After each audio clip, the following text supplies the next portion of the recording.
Start with the outside. This is the car that Grandpa's driving. And that Shonda and I are driving now.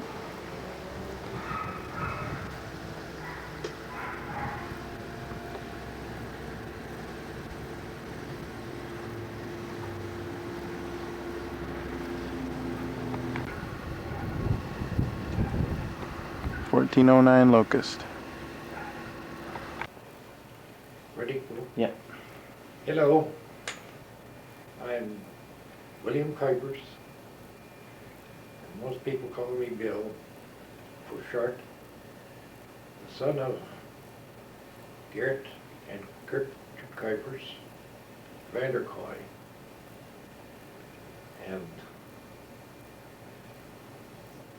their parents were, my father's parents were Richard Kuipers, married to Hilda Vandergold. And my mother's grandparents were William Vanderkoy. His wife's name, her maiden name was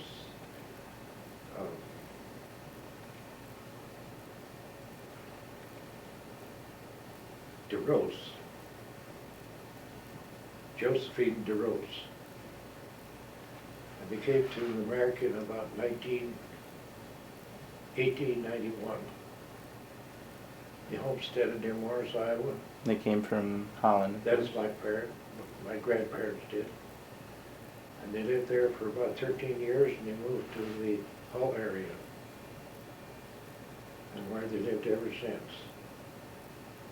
till he died. The place is now owned by Mosses.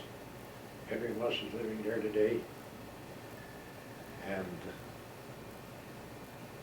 they went good, and my mother was 13 years old when she moved down here, and she finally married Garrett Kuipers.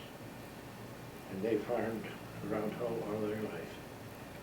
I was born 2 miles south of Hull, and then we moved 5 miles northeast of Hull, and then we moved 6 miles west of Hull. And then they moved back to the old farm, the old Vanderkoy farm, 4 miles south of Hull. What year were you born? I was born in October 9th, 1907. I was 3 years old when we moved northeast of town, and I was 10 years old when we moved to Rock Valley area, so that's where I really grew up.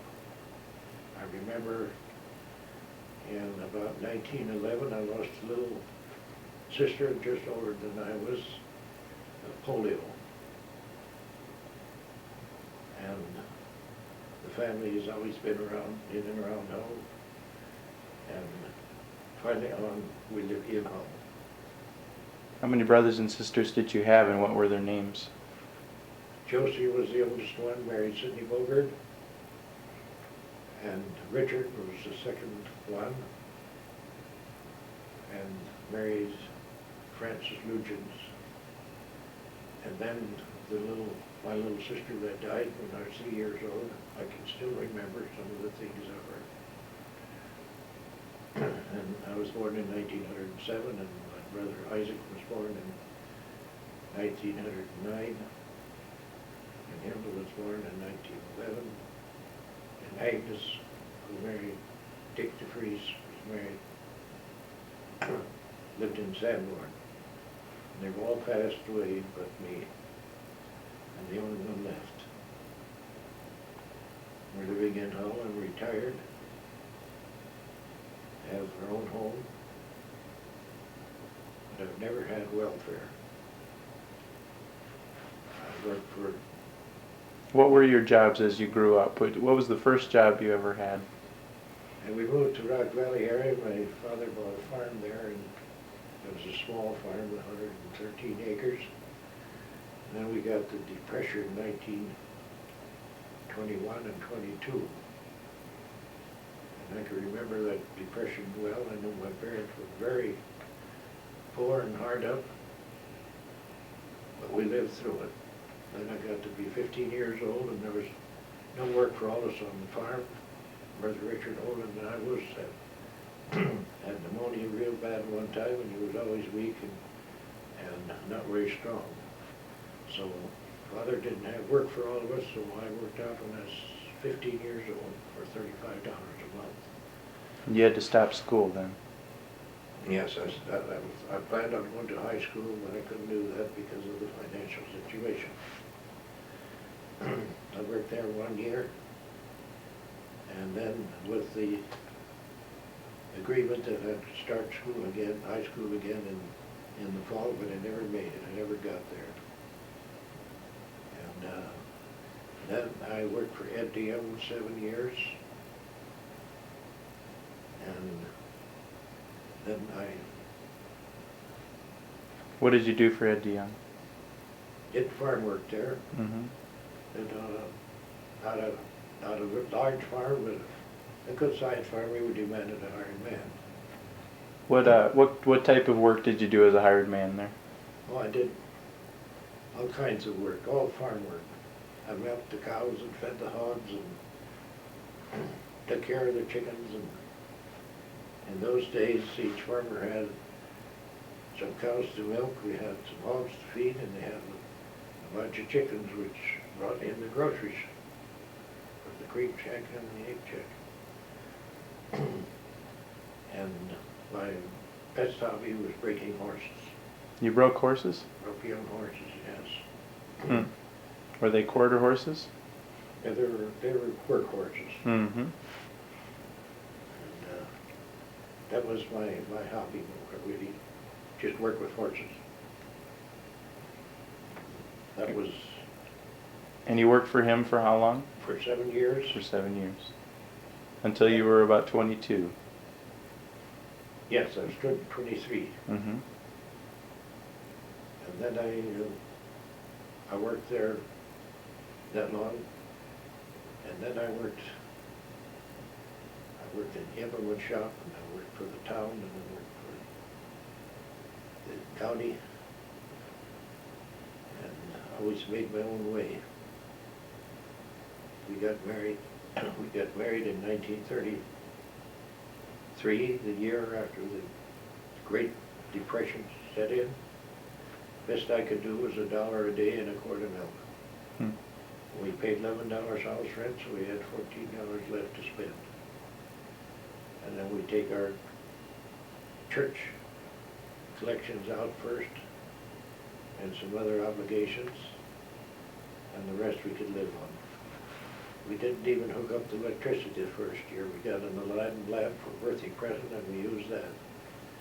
And Florence did her washing and ironing by her mother, so we didn't need that. So we got by the best way we could. How old were you, and how did you meet Grandma, Florence Kuipers? I met What was her maiden name? her. My wife's name was Florence Claremont, and we met on a RCYF meeting, and we went together ever since, and we got married in 1930. Got married in 1933, when the Depression was still on. And what year did you meet? Did you get... We met in about 1930. Mm-hmm. We met. We kept company for about 2 years, and then we married. And Where did she grow up? she grew up around Hull, in and around Hull. She was born a mile north and 3 miles west of Hull. What year? At least, and she was born in 1905.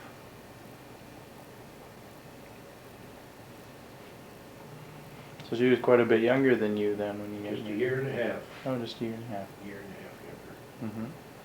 Judy was born in 1934. And then we had Glenn, who was born in 1937.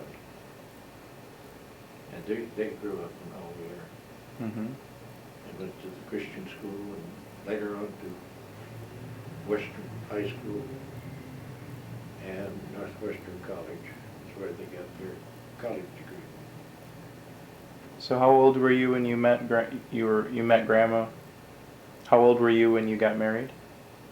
I was 25 when we got married, so I was about 22 years old. Mm-hmm. And what About what 23 years. what work were you doing at that time? I was still working on the farm by the day. Okay. I'd have to drive out about 2 miles to go to work. Mm-hmm.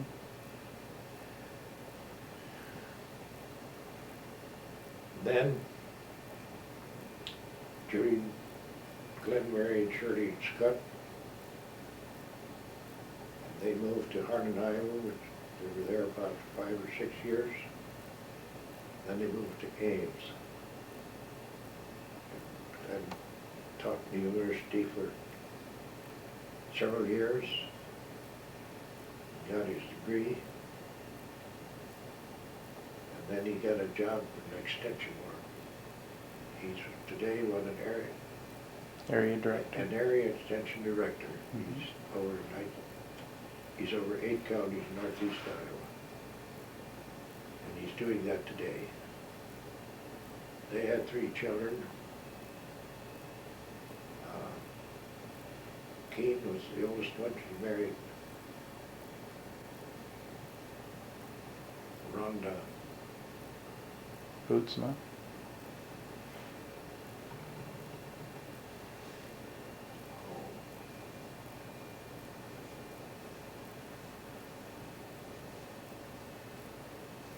I forget. What's that? They had Lynn. She married Brad.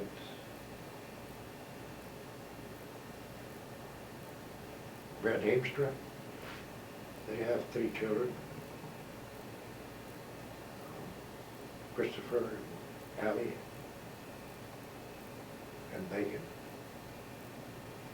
And they had Mark. Married Shonda Rolfs. Ross. Mm-hmm.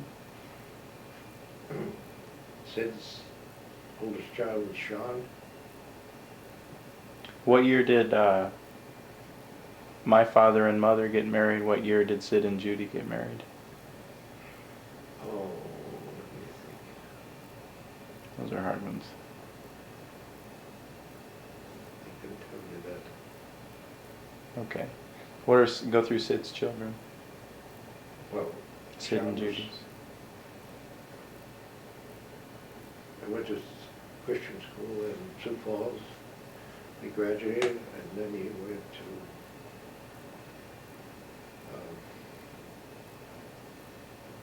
high school in Sioux Falls. Graduated then, then went to Vermillion and took a medical course and became a doctor. He graduated from med school and was doing intern work and was killed in an automobile accident.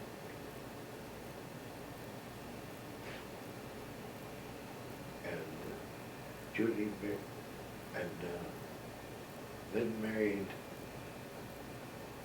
Jay Roth. They live in Minneapolis. And they have 1 child named Sean.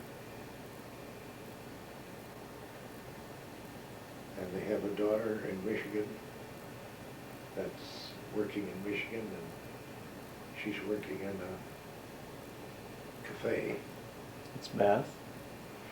and tried to go to school. Mm-hmm. She went through Westminster Seminary, and with the idea of getting a PhD degree in Christian education, but ran out of funds. And she hopes someday to get back there and finish her course. And she had twins, Nathan and Nolan. Judy had. Nathan is doing social work, counseling. He lives in Beersford, South Dakota. Nate Nolan is in Laverne. He went through college and became a mortician. And he's working for a funeral home in Laverne at the present time.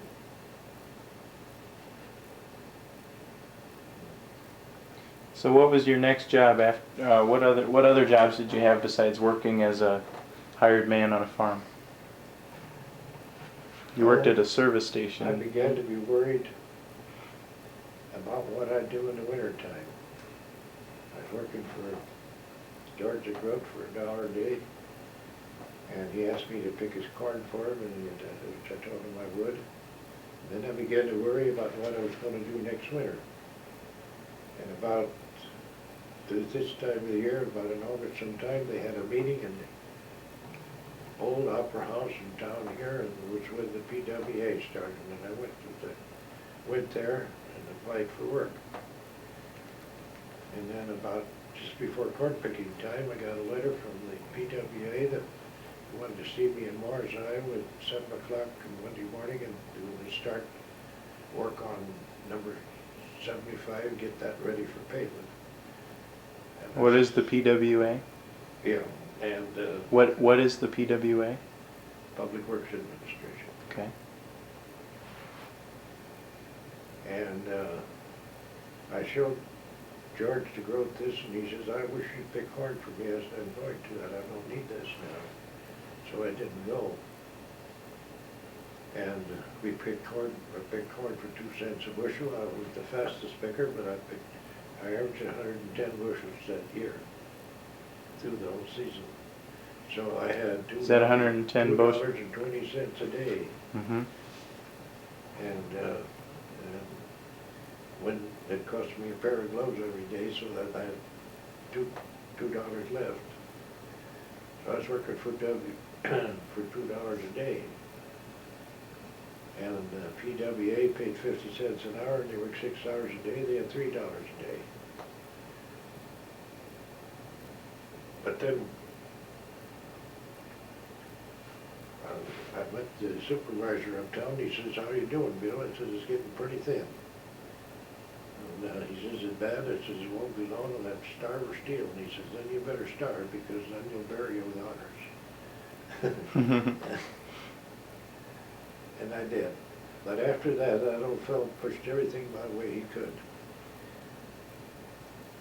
He came to me in George Spring. He says, the fellow that's taking care of the poll tax business in this district is quitting. And you can have that job. He says, only $2, 2 hours, 2 days a week, but it's something. So I did that for a while, and then in the fall. You're collecting taxes? Yeah. Mm-hmm. Then he came to me, he says that the guy that's running the maintainer is quitting. He bought a corn sheller. And you better have that. You can do that. That's 2 days a week.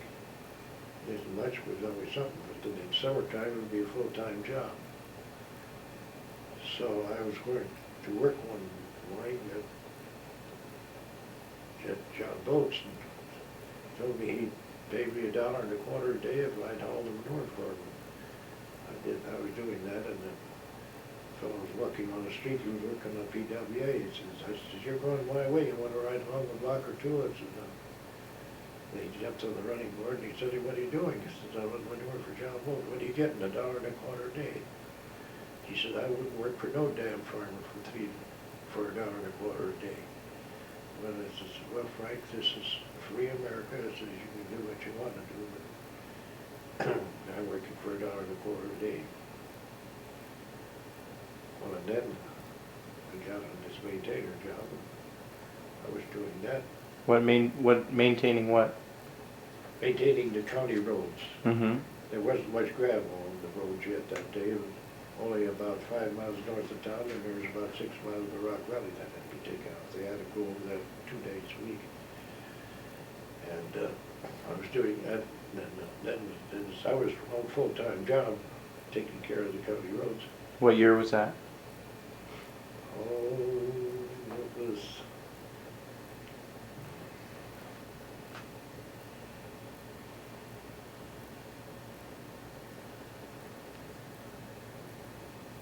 That's about 34, that's about 1934. Uh-huh. And then I came home one night and Mom said to me, Bolt was here today. He said, but he wants you to put an application in a gas station in town that needed a man. I said, I have a job now. And she said, yeah, I know, but she said, it'd be a cleaner job, and I said, you'd be home for dinner and all that. Well, I said, that's the way you feel about it, write out an application and I'll get cleaned up and I'll bring it to the board meeting, which I did. And 10 o'clock that night, there was a rap at the door, and I went out, and there were 2 board members from the gas station that wanted to talk to me. So I went to the board meeting, and they hired me that night for $60 a month. Hmm. And I worked there for 8.5 years. What were your responsibilities there? Just general work. It was just a small station, and take care of the pumps and fix tires and grease cars and all that. Mm-hmm. And I worked there for 8.5 years. And then I bought a corn sheller, went out shelling corn. And I did that ever since. My business kept growing, and I bought another sheller, and kept growing, and I bought another sheller, and I bought a baler. So I had 3 corner shellers and a baler. But then, as Glenn was growing up, and he came to me, he said, Dad, I believe I'll go to college next fall. I said, so you don't want to go to college? So why don't you stay with me? I can expand enough so we can both live out of this. Well, we talked for a little while, and he said, well, my mind's made up. I said, then we aren't going to talk anymore, then you're going to college, which he did. But if you go to college, I'm going to sell the baler. He said, don't do that. He said, I want to bail in the summertime. I said, yeah, but that won't work out. I said, we have an older year, and the first cutting of alfalfa will be put up when you get out of school. And the straw and the second crop will be for you, and the third crop will be after you're back in school. So it will work out. So then I sold the baler. He bailed that summer, and the next year he worked on this. They built a new elevator in Sioux Center, and he worked on that all summer. And he worked hard for his education too. And Mom went to college, became a teacher. And she's still teaching school today. Always first grade. Grandma became a first grade teacher? Mm-hmm. What year did she do that? She went to college to learn how to do that? Yeah. She went to Northwestern? She went to Northwestern. Mm-hmm. They needed 2 years of college in those days to get a job teaching in the grade school. And she had those 2 years. Later on, she got her degree. So she taught first grade for a lot of years, huh? Pardon? She taught first grade for a lot of years.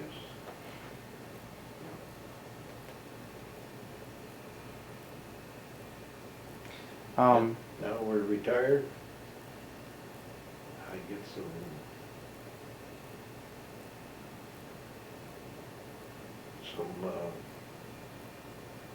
retirement education for working for the town for a few years. And we get a Medicare check, Social Security check. And we have our house paid for. And all this, we have a little reserve, so that's how we're living today. When did you move to this house with Grandma? 1940. 1940. We lived here 54 years already. 54. In 1938, we had a car accident, and Mom was more hurt so bad that she couldn't talk again. 1988. Yeah. 1988, never could talk again. She couldn't swallow. She was in the home for 3.5 years and finally passed away in 1991. 1991. And she's up there waiting for you, Grandpa. Yeah, I know it. Our Bible tells us that we mustn't lay up for ourselves treasures on earth where moth and rust corrupt and where thieves break through and steal. But lay up for yourself treasures in heaven where moth and rust do not corrupt and where thieves do not break through and steal. So we have treasures in heaven. And we're looking forward to being here again. Mm-hmm. And also have a little grandchild, a stillborn child. I'm sure he's there and I'll get to see him. That's Keen's son, Ethan. And Keen also has Derek William, named after Grandpa. Keen also has Derek William, the middle name named after you. Oh, yeah. Yeah, that's right. So what do you remember about the about World War II? World War II. Well, I was right in the draft. I had my physical, and they changed that a little bit, and they figured gelling corn was a farm work, so they put me in a different class, and then I was put in class 3. I didn't have to go to service. So if you'd have been doing some of that other work instead of farm work, you probably would have been sent. I'd been in service. Mm-hmm.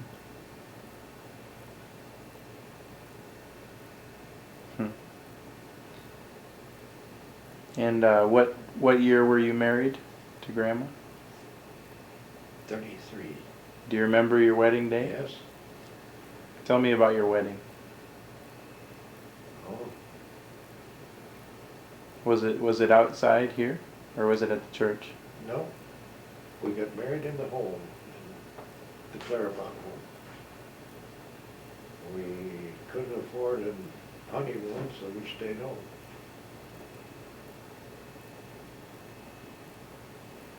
Did Grandma look beautiful that day? Did Grandma look beautiful that day? Oh, yes. Had a beautiful dress on. We started going together and we never quit. We got married, for which I'm very thankful. Mm-hmm. It's quite a blessing. There's nothing like a couple gets married when they're both Christian, dedicated Christian people. And they turn that into their children that they bring up and nurture in the admonition of the Lord. And of course they've been chosen vessels.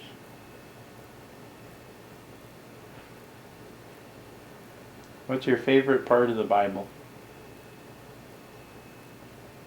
That's all dear to me.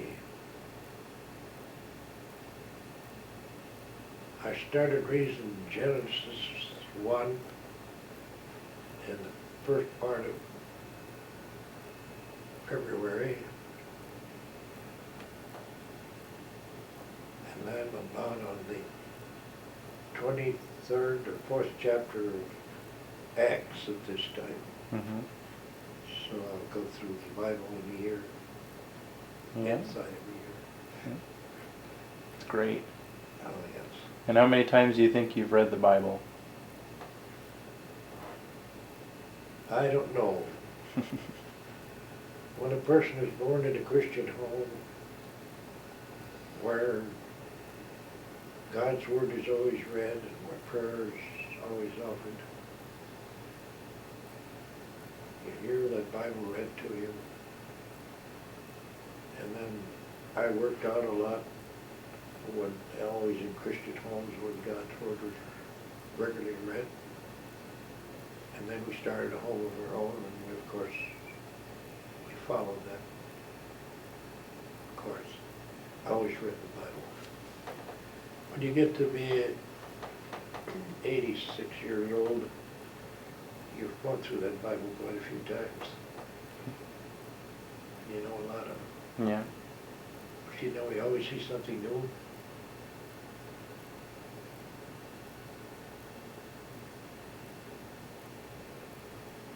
It's amazing how he reveals new things. I was reading one time when it comes to Ephesians 1 verse 4.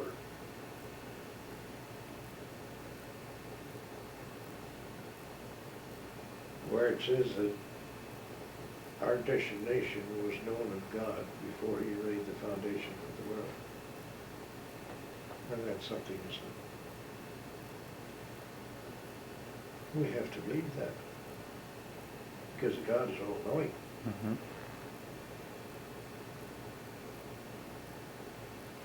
It's a mystery, isn't it? It's a mystery.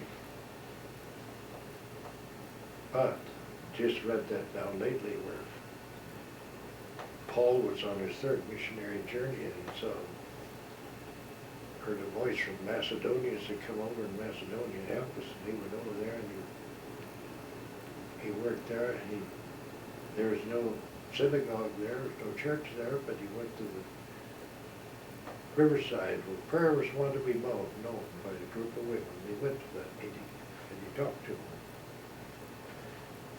It says there, Lydia, the seller of purple cloth, was there, whose heart the Lord opened. And she took Paul in and housed him for what he was there. See, we don't know. We kind of get quite an idea of ourselves once in a while, that I'll do this and I'll do that. But you don't come until you go the Lord's way.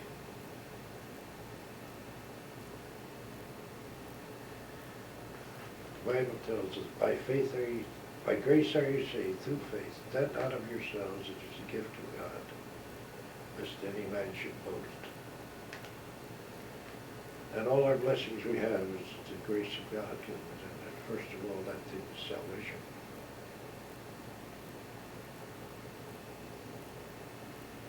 And how do we know we're a Christian? If God's Spirit agrees with our spirit, we're the children of God.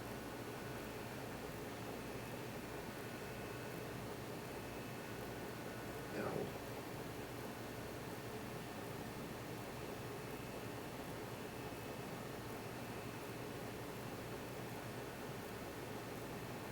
it's by grace that is given to us.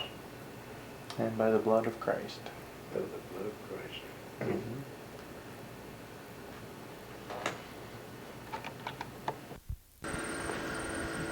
Flowers. You planted these flowers along here? Mm-hmm. Yeah, most of them are roses. So my favorite. That seems to be my favorite flower. Roses are your favorite, huh? I don't know much about flowers. I don't know how to take care of them. those lines are so short that that's the time they come up. I'm green. I got in the hospital, you know, when I was in the hospital 3 weeks, and then I was in the home 3 weeks. That was for your eyes, huh? Yeah, oh no, they took 18 inches out of my colon. Yeah. Because you had colon cancer last year? Yeah. Mm-hmm. But I had a checkup. You're doing pretty good now. And everything seems to be.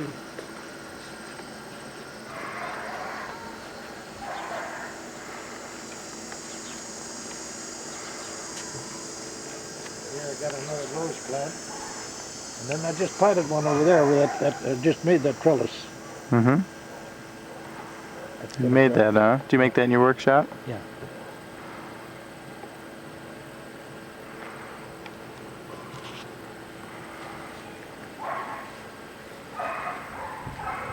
So I didn't get my muskmelon in this year. And there used to be a barn back here, huh? Yeah. Right in this area. That's rhubarb along the fence there, and then my cleanup lady, she's got some squash in here. Mm-hmm. They're growing real good. She comes twice a week to help you with the house. No, once every two. Once every 2 weeks. Oh. Yeah. I was wrong. I remember playing in the barn with Nathan and Olin all the time. Yeah, That's where you used to store your shellers? that's right. And you used to have such good apple trees along here, but they got taken down now, huh? Yeah. Right along here, there's one there, one there. About right. Big one right there. Right over there. Good old, what kind of apples were they? Were they Golden Delicious apples?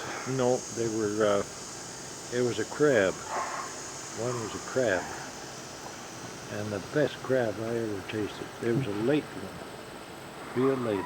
And it bore every year. Mm-hmm. But I couldn't give it away. We had all the crabs we wanted and we couldn't give them away. And finally on they built that new house and they took the tree down. And that's where the other trees were too, the apple trees. Mm-hmm. No, they were not delicious. They were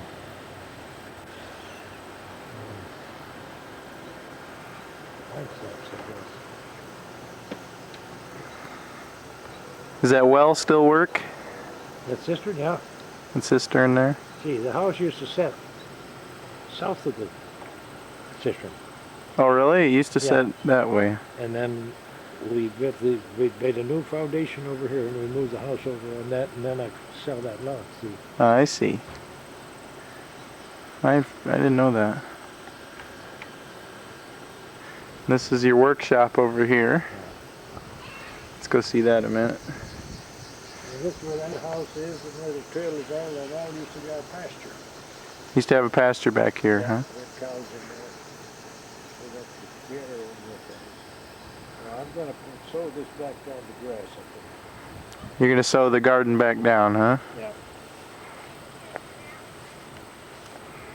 And you used to have a big old tree in this back corner of the house. Oh, yeah, great big tree. Beautiful. Big tree. Got struck by lightning twice, didn't it? No, it died of the elm disease. Of what? Elm disease. Elm disease. We used to climb in that all the time too. This whole backyard. Clove. Yeah. It used to get so warm in here. I remember we could come in here in the dead of winter and you had your overalls on and... And if it's real cold, I'd close that door and I'd just have this little... Yeah. But look at this It work. was always so cozy in here. Look at this workbench here. It's just a mess. Gotta get the... Gonna clean it up, huh? That's your next Gotta project. all cleaned up. They made this thing, this tool rack. You made what? I made this tool rack. Working on that too. Getting that filled in with tools. Oh, I see. So then I can sit here and work, and if I need a wrench, I'll know where it is, you know, turn this thing. That's a good idea. Put a lamp up here, so.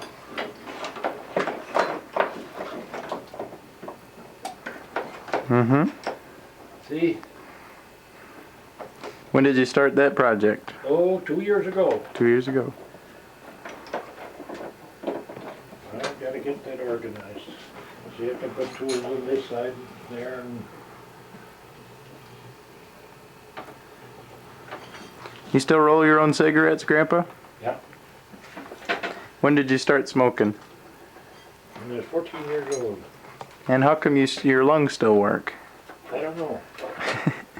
There's a little thing. I use that as a sharpen my bits, Oh yeah. steel bits.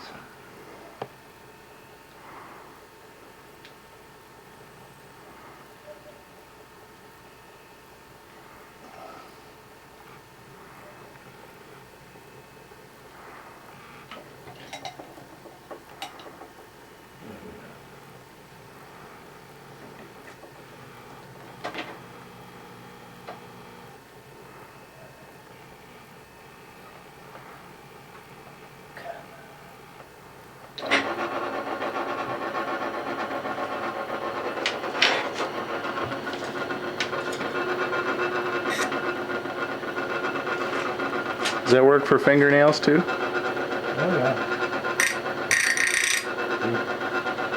Oh yeah. You got it all here, don't you? Wonder how many tools you have, Grandpa. I've always wondered that. 3 billion or something like that.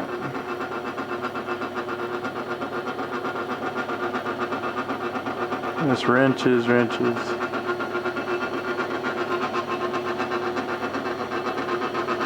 And drill press.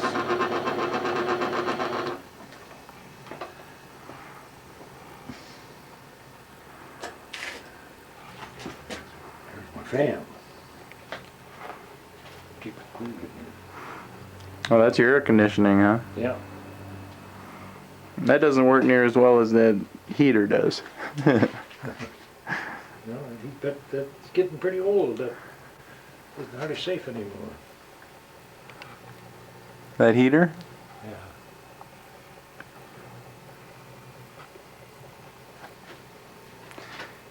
Into the garage. Now, when did you get that dump truck that you used to have? You had a dump truck and an end loader, right? I had a tractor. Tractor with an end loader. I had 2 tractors, and one had a loader on, and one I used for plowing and stuff like that. So a lot of that's got to go to the junkyard. Yeah, just unusable, huh? Yeah. What's that? That's a drill press, isn't it? That's an antique Yes. drill press. I think it's going to be worth some money. Yeah, it's got to be already. See, that Wow. used to be turned by hand. See. Uh-huh. Wow. Big flywheel on here. I use that for fully now. Yeah. Big old drill bits there in the wall, too. Yep. But I can't weld anymore. Can't weld anymore. How come? Can't see anymore. Oh, yeah. Need to get you a new set of eyeballs, I think.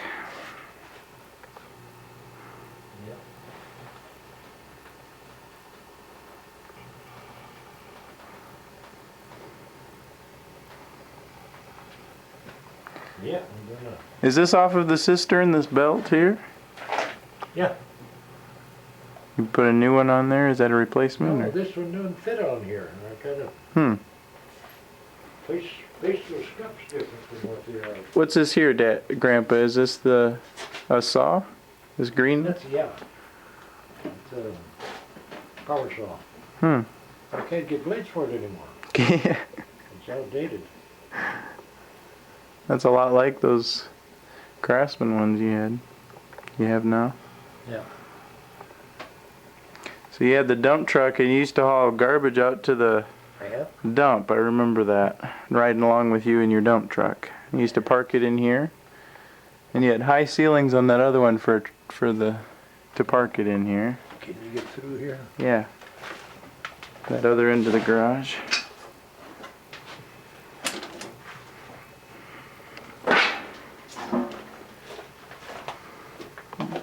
Assortment of chicken wire here. Years and years of stuff stored up, huh? You're kind of a pack rat, aren't you, Grandpa? Can't throw anything away. No, it's hard for me to throw anything. I understand that. I couldn't. What's this now? This is a air compressor, huh? Air compressor. I'm kind of proud of that. Yeah. That's Holden camp down there. He built it. He put those 2 tanks on there and used it for spray painting. Mm-hmm. But he couldn't get enough pressure. Oh. He's got a 1-horse motor on it, and he was working on it and discussed it. And I said, I made this thing and it hasn't got enough pressure. So he gave it to you, or did you buy it off of him? So what do you want for it? He says, $95. No.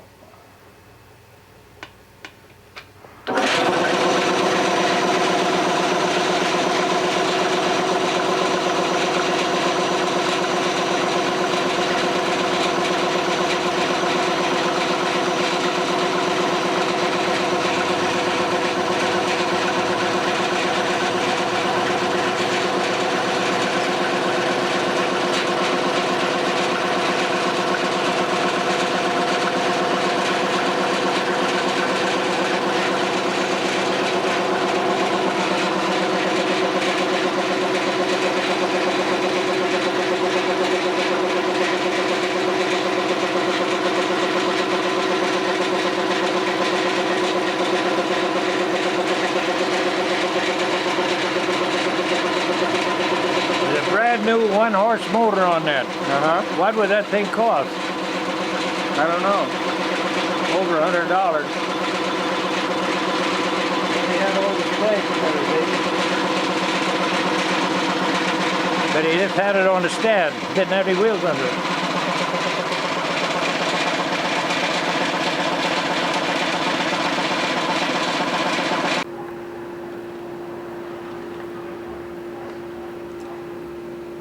Here.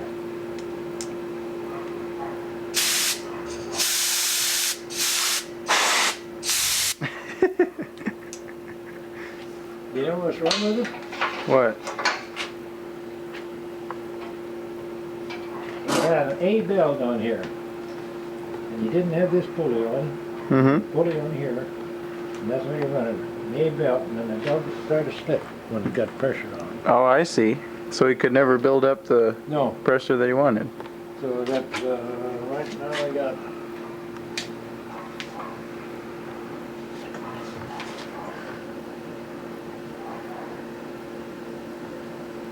about 80 pounds of pressure in there right now. Oh, yeah? But I built this on there. I built wheels on it Mm-hmm. so I could pull it around. And I put this on here and I spray. Mm-hmm. I got 25 feet of air hose on there. You gonna sell it back to him? Sell it back to? Yeah, he could use it for painting now. No, I want to keep it.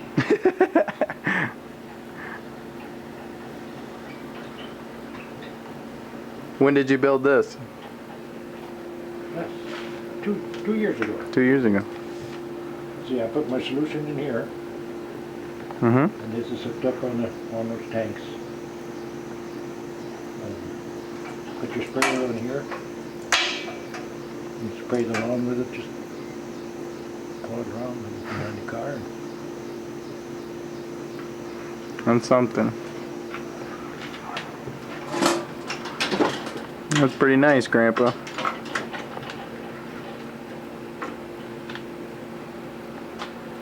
But all them tanks, the compressor and the motor, look how much money you had in that. Mm-hmm. How much did you buy it from him for? I said, I'll give you 75. Oh, no, I can't do that. Well, I said, I bid you 75 and you want 95. I says, you come down $10 and I'll come up $10. Okay, he says. So,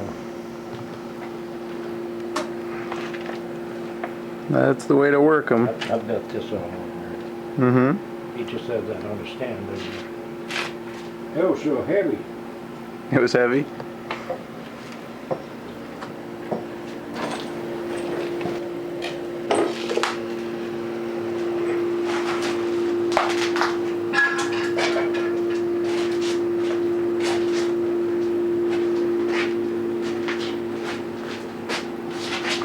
That's your lawnmower. I can give you a bicycle. Mm-hmm. You don't go biking anymore, huh? Show me the house a minute. The house? This is the entryway. Place to take off your boots, huh? Yeah. Don't take a picture of this. What's that? Don't take a picture of this, though. Well, I got your shed. I can take a picture of this too, I think. Nathan and Noel, this was our room. We used to play on the couch. Yeah. Well, here's something I'm pretty proud of, too. Mm-hmm. These cooling nights, I shut the air conditioner off.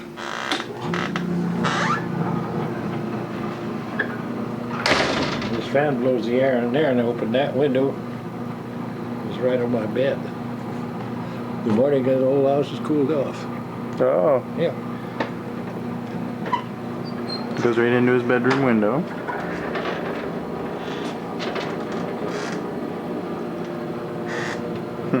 And you rigged that? You made that yourself?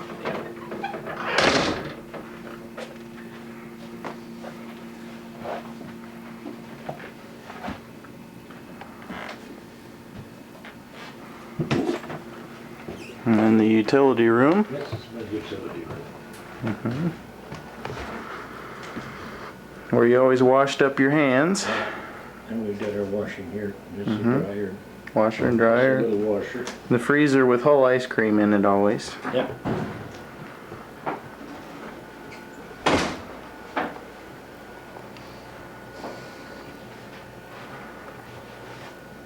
You want to see the basement? Yeah, let's go down there real quick. I can just run down there. That's okay.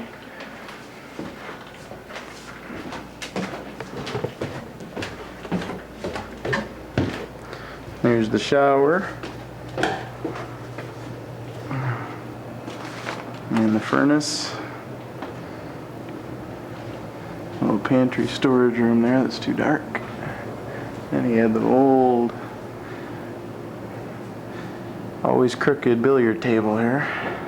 Always was fun to try and figure out how to straighten that out so the balls would roll somewhat even. It had concrete balls on there too. They didn't go real good. And hang the wash down here. I hit my head on the wires. And the stairs. Republicans. They're still sending him stuff, asking for money. He's a solid Republican always. And the kitchen. Shonda's studying, but I can't video her. There's one of my favorite pictures ever. I always thought that was Grandpa when I was growing up. Now it'll just always remind me of Grandpa. And his bedroom.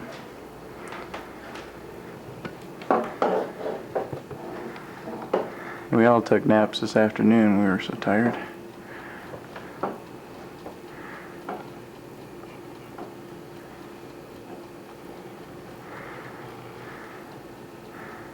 Grandpa and Grandma's room. Sid and Judy's wedding picture.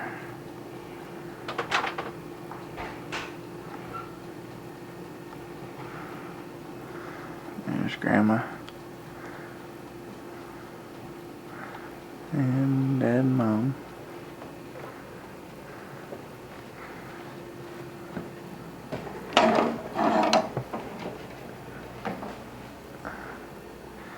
Kitchen. Remember Grandma used to have bowls of jelly beans during Easter and caramel corn during every other part of the year.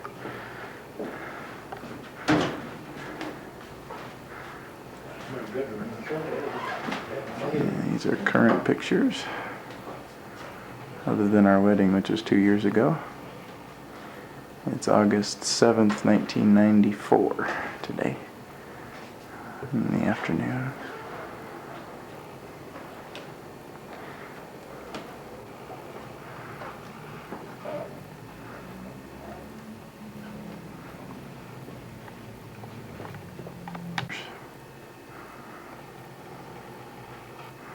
I used to always had this display on the wall. Of course, another plaque from the Republican Party.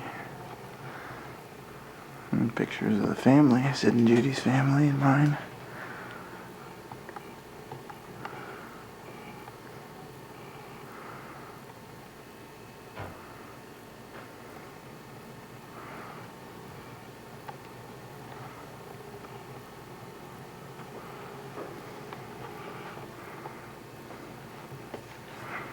Here's another really neat picture here.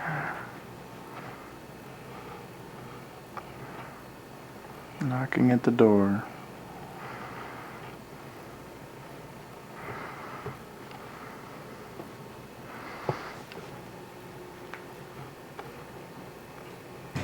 Not getting very good focus.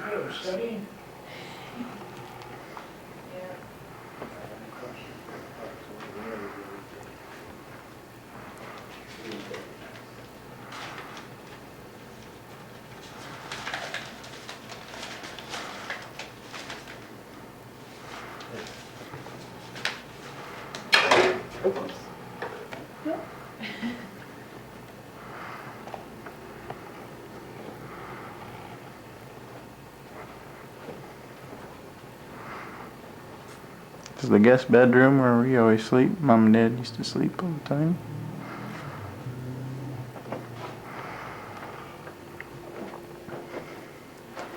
One of my favorite pictures of Nathan and Nolan and I. Oh, come on, focus.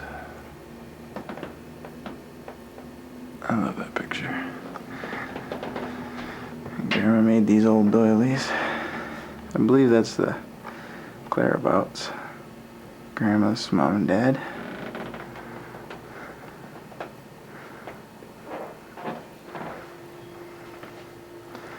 I honestly don't know on these.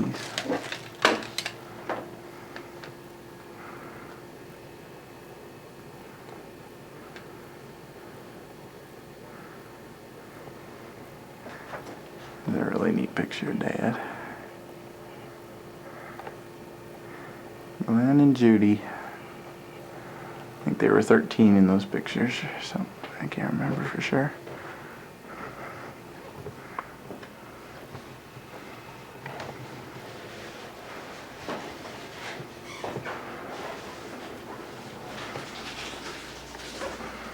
And a hamper, storage.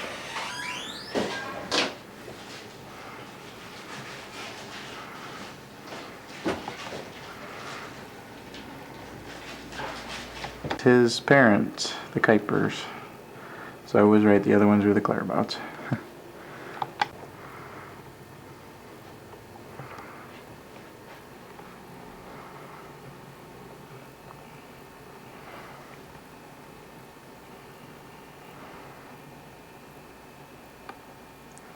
It's the 50th anniversary.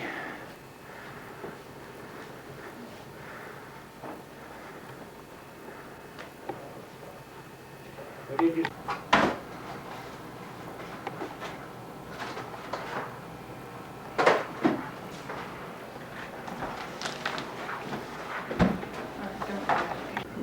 Straight up she goes. Break your neck.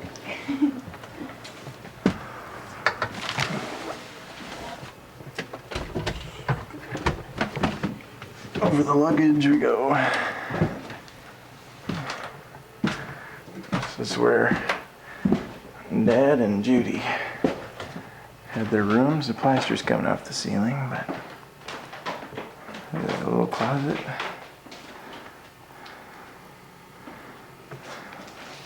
Just a tiny room in here. Up here in the loft, and it is warm up here. It's at least 20 degrees warmer than downstairs. This is the attic and storage in there. Nate and Noah used to go in there and look around. There's a bed.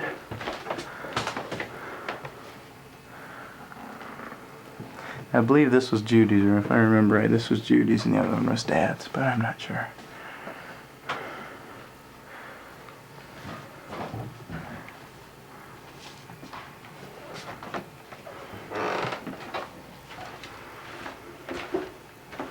Look at those stairs. And the Yahoo board we used to play. Slide the wood checkers over with a stick. It's kind of like pool. It's fun to play with Grandpa. Let's see, Grace. You go ahead. I want you to. No, I want you to. Huh? I want you to. Almighty and eternal God, we come to thee in the afternoon of this beautiful Sabbath day to thank thee again for the blessing that thou hast given us. We thank thee for the blessings of the day as again our prayers in the house of worship. Hear the word proclaimed to thy servant. In the Sunday school hour, and may it bless to our hearts. Even as this evening hours we go to church again, that they'll be with Mark and Shonda and give them strength and courage and grace. And may they speak to the heart of each and all of us. We thank thee for this food, Lord, that blessed to our bodies. May we strengthen your body. Thy word, Lord, that blessed to our souls, and lead us by thy Spirit, that we may learn to understand and know and remember it all better. That it ever may be a lamp to our feet and light upon our pathway, and also may direct our hearts and minds. That at all times it may be upon thee and thy word, and that we serve and worship thee in spirit and in truth. Please our children, grandchildren, and great-grandchildren, keep us all in the hollow of the hand and the shadow of the wing, and above all keep us from sin and temptation. Lord, we're so widely scattered apart, but we know that our dear word person, then bless us individually and collectively, and hold us all in the hollow of the hand and the shadow of the wing, and above all keep us from sin and temptation.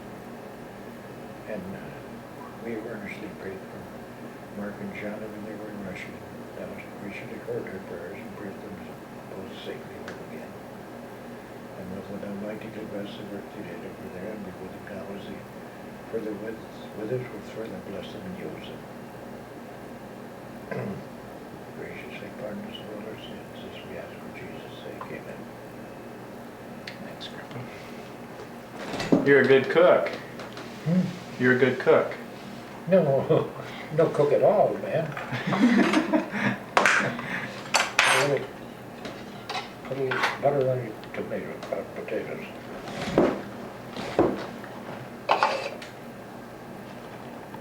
Testified to me in Jerusalem and must also bear witness also in Rome.